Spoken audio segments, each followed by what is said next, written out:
Et bonjour à tous, j'espère que vous allez bien. Aujourd'hui, petite update du BTC en très court terme, mais surtout on parlera un peu du contexte actuel entre tous les mauvaises news qu'on enchaîne, le DPEG qui s'est passé sur l'USDC. Est-ce que c'est la fin? Voilà, je vous donnerai globalement mon avis là-dessus. Donc on a eu notre DPEG sur l'USDC. Pour ceux qui n'ont pas suivi, bon, qu'est-ce que c'est un DPEG déjà? Un stablecoin, hein, c'est fait pour être stable. Donc l'USDC, l'USDT, le BUSD, voilà, c'est un stablecoin qui est censé rester autour des 1$. Ce qu'il faut comprendre, c'est que un stablecoin, il va être rattaché au dollar. Donc on va créer une équivalence. Donc par exemple, un USDC est égal à un USD. Et le scénario dans lequel où la valeur du stablecoin elle est plus équivalente au dollar, donc à la devise, et ben là c'est ce qu'on appelle un DPEG. Et pour ceux qui n'ont pas compris, en gros, on a toute l'affaire en ce moment des banques qui sont en train de faire faillite, et Circle, donc l'entreprise qui est derrière l'USDC, donc qui est le stablecoin de Coinbase, sur les 40 milliards de dollars de réserves de chez SVB, hein, il y a eu 3,3 milliards d'USDC. Donc ça représente un faible pourcentage de la totale capitalisation de l'USDC. On est sur combien? Hop. Ok, on a un market cap total de 36 milliards. On devait être légèrement au-dessus avant, 10% au-dessus. On était sur du 43 milliards. Donc ça représente quand même une faible partie de la capitalisation du marché. On est que sur 3,3 milliards. Mais entre le FUD, voilà. De toute façon, je vous mettrai un trade qui récapitule bien. Je vous mets un trade Twitter qui récapitule bien globalement qu'est-ce qui s'est passé, la situation actuelle, etc., etc. Mais bon. Ce qu'il faut comprendre, c'est que Circle, ce n'est pas Terra Luna, c'est quelque chose de vraiment différent. Et pour ceux, il y en a qui espèrent un crash de l'USDC parce que ça permettrait au marché d'aller plus bas. Je pense que les gens ils se rendent pas compte que si l'USDC arrive à 0, le BTC c'est un potentiel moins 50% qui pourrait se prendre vu on est sur une market cap qui est énorme. Ça annoncerait la fin de l'USDC. Je sais même pas à quel point ça pourrait impacter l'exchange Coinbase ou autre. Ça serait vraiment un gros bordel. En tout cas, en ce moment, on enchaîne les mauvaises news, que ça soit toute l'histoire avec Silvergate, qui est en train de couler, enfin qui a coulé, KuCoin qui est poursuivi. Qu'est-ce qu'on a d'autre? On a eu le token de Yobi aussi qui a fait une petite dinguerie là sur du court terme. Je peux retrouver ça parce que là, la charte elle est pas terrible. Voilà, on a été chercher nos 1,2$ et on est remonté assez rapidement. On a ça, on a du coup Coinbase, Kraken qui sont dans le viseur de la SEC. On a aussi des problèmes avec Ether qui est considéré comme un security et qui peut impacter, à voir comment ça évolue, mais ça peut clairement impacter Ethereum et du coup le marché crypto. On a des données éco qui sont moins bonnes qu'attendues, donc on peut avoir un rebond de l'inflation. Voilà, en gros, en ce moment, on enchaîne les mauvaises nouvelles. Et moi, je trouve honnêtement que, alors soit c'est déjà pricé, hein, et ce qui arrive dans la plupart des cas, hein, c'est-à-dire que tout le monde attend un gros crash, mais au final c'est déjà pricé, hein, c'est-à-dire que c'est déjà pricé, tout simplement le prix est déjà établi, hein, c'est-à-dire que ça pouvait être les bad news, sauf que moi franchement les mauvaises news comme on est en train de les enchaîner, on se mange. Le marché réagit bien, je trouve, alors que ça soit le BTC ou même le marché le S&P, hein, le marché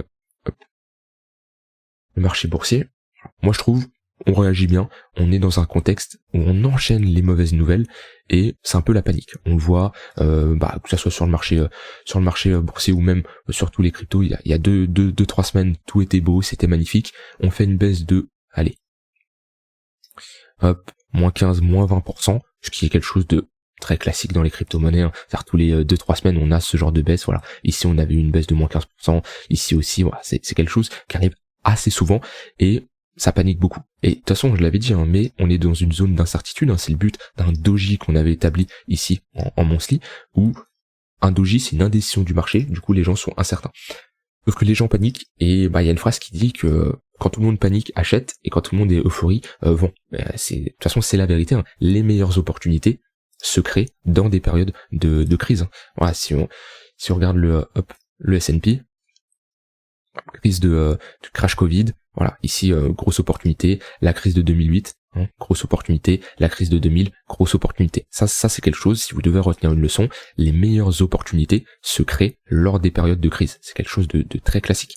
Et là clairement, bon là, si je regarde, on fait une analyse globale, de toute façon aujourd'hui on parle un peu de tout.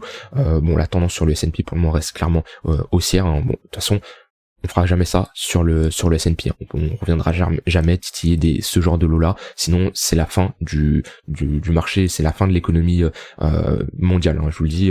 Voilà, le marché boursier, il va connaître des phases. Voilà, où on a des phases de tendance baissière. On peut manger des moins 50%. Voilà, c'est normal. Il y a des phases de crise, mais le marché boursier, l'économie dans le monde est fait pour être toujours dans une phase croissante au fur et à mesure du temps. C'est-à-dire que si, comme je le dis, on revient sur des niveaux comme ça, c'est que c'est la fin, c'est qu'il y a une troisième guerre mondiale où il y a vraiment un gros problème, mais en théorie, c'est pour ça que on dit les gens qui parlent d'investir, on en voit souvent les gens qui parlent d'investir dans un ETF comme le S&P, etc., pour bénéficier d'un 8-10% annuel. C'est normal, le marché est censé augmenter au fur et à mesure. C'est quelque chose de très classique. N'importe quel marché, je peux prendre le Nasdaq, on va prendre le Dow Jones. Hop. Tac.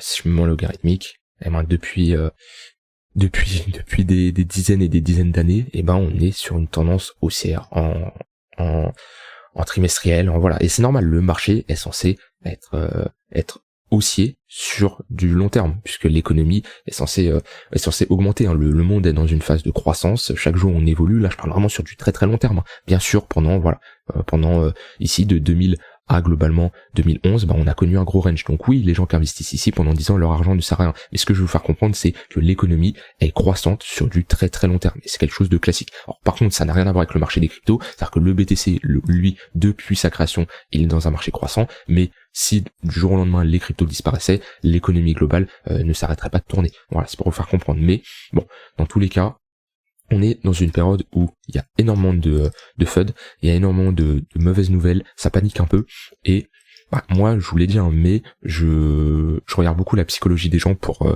pas pour faire du trading, mais surtout pour investir, et les meilleures périodes, comme je le dis, c'est quand tout le monde panique. Achète quand tout le monde a peur et vend quand tout le monde est euphorique. Maintenant, je vais toujours coupler ça avec une analyse technique. Ça veut dire que, voilà, ici, on a notre ligne de coup. Est-ce qu'elle sera retestée? Je ne sais pas. En tout cas, je sais qu'il y a énormément de gens qui l'attendent, cette ligne de coup, cette précédente zone là d'accumulation. Il y a énormément de gens qui veulent se positionner. À voir si on y va, si ces gens-là veulent toujours se positionner. Si c'est le cas, on pourra aller plus bas. Si par contre ça parle de ouais non, finalement, au vu des news, c'est pas une bonne idée de se positionner là, ça va aller plus bas, on peut poser un bottom dessus. Maintenant, je serais pas étonné de poser un bottom juste au-dessus, histoire de ces gens-là, les faire regretter de ne pas s'être positionnés. Un peu comme on a fait ici. C'est-à-dire que sur notre zone des 14 000 $, on a posé un bottom juste là. Et là, tout le monde attend ce niveau-là, et on pose un bottom juste au-dessus. Maintenant, ça, moi, je ne prédis pas si on va poser un bottom là. J'attendrai le marché qui me confirme une zone là de latéralisation, un marché qui est horizontal, qui pose un range avec une cassure à la hausse pour avoir potentiellement un positionnement ici, pour revenir titiller au moins le haut le haut de notre range, tout simplement. Sinon, moi, franchement, il y a Matic que je surveille en ce moment. Il est dans une très bonne zone de localisation. On est revenu chercher de très bons niveaux. On est dans notre zone de rechargement de Fibonacci. Alors, j'aurais pu enlever parce que c'est le bordel pour voir pour vous. Hop. On est revenu chercher notre zone de rechargement de Fibonacci. On est revenu chercher un précédent poke, un poke weekly. Hop. On est revenu chercher un poke monthly. Ici, on voit qu'il fait office de support. Donc déjà, ça c'est intéressant. On est dans une bonne zone de localisation. D'un point de vue point pivot, je crois qu'on avait notre point pivot. Ici, on avait un point pivot monthly qui fait office de support. Et on avait également une confluence avec notre tunnel daily et notre tunnel 3 jours. Donc là, c'est une grosse zone sur Matic qui doit être défendue. Et c'est une zone que je surveille. On est en train de diverger. Déjà en 12 heures, on diverge. Ok. En daily, on diverge légèrement, mais j'aimerais bien revoir un MACD qui se rapproche, qui voilà. Pour le moment, on a un flux vendeur assez puissant, même si on est en train de s'épuiser. J'attendrai quand même que on valide notre divergence haussière. Pour le moment, qui est pas validée, il faudrait au moins faire ce W sur le MACD. Donc voilà, ça c'est quelque chose que je surveille, et j'attendrai vraiment une petite structure ici qui montre, ok, on a une zone où il y a de la demande, il y a des acheteurs qui sont là, un petit W en daily 12 heures, voilà, quelque chose comme ça qui me montre, et je pourrais rentrer ici en position. Bien sûr, là on n'est pas sur de l'achat spot, on est sur du trading, on est sur un swing trading globalement, sur l'intra swing, stop loss sous le précédent creux, et on pourrait targeter une prise de profit partiel au niveau des 0,382 qui est sur une zone de résistance. Ici on voit qu'on a buté pas mal de fois, on pourrait se refaire rejeter si on a une pression vendeuse qui reste puissante dans cette tendance baissière, et sinon pourquoi pas aller chercher une autre zone de rechargement. En tout cas c'est une zone que je surveille ici pour Matic. Et on a également Atom, voilà, on est dans nos zones de rechargement. On a ici une potentielle divergence haussière, ça serait bien de venir cross ce niveau là pour valider notre divergence haussière. Et d'un point de vue localisation, on est également sur un bon niveau que je me rappelle. On était revenu chercher un poke monthly, et on a ici un poke monthly qui est juste plus bas. Donc la charte de Matic m'intéresse beaucoup plus, surtout que sur Atom on a fait ici un M-top, ok, alors que sur Matic on est juste sur un V-top. Donc les V-top sont souvent amenés à être retestés pour transformer ça en M-top, mais voilà, sur la charte Matic m'intéresse plus pour l'intra-swing que Atom, même si pareil, si on dessine ici quelque chose de bullish, il pourrait y avoir un swing trading qui sens. Donc en gros, d'un point de vue moyen terme, c'est les deux assets, deux actifs que je surveille en ce moment, parce que ça pourrait être intéressant de se positionner ici pour jouer un potentiel bottom temporaire ou définitif, je n'en sais rien, de toute façon on verra ce que le marché me donne, mais voilà, globalement Matic et Atom sont assez intéressants. Sur le BTC1, je vous l'avais dit, mais d'un point de vue spot, je sais que si on retourne dans cette zone là, moi j'ai un prix très intéressant pour me positionner pour du long terme, tout en gardant du cash au cas où on va plus bas. Mais pareil, si on dessine ici une structure, et moi je pourrais engager aussi du capital sur le BTC. Voilà, c'était un peu un résumé un peu de la situation. Il n'y a pas besoin de paniquer.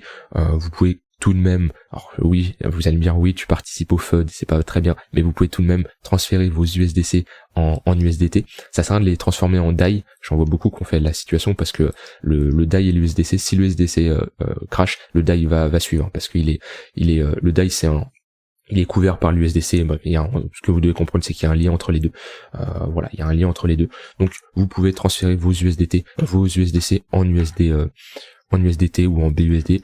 Voilà, histoire d'être couvert au cas où on a quelque chose un peu à la Luna, même si pour moi il y a beaucoup moins de probabilité. Voilà. N'hésitez pas à me dire ce que vous en avez pensé, vous, ce que vous en pensez de la situation actuelle sur les crypto-monnaies, sur le marché en général. Je vous mets cet article en description, il peut clairement vous intéresser. Donc n'hésitez pas à aller le lire. Voilà, je vous souhaite une très bonne fin de journée, on se retrouve demain pour une prochaine vidéo. Bye bye.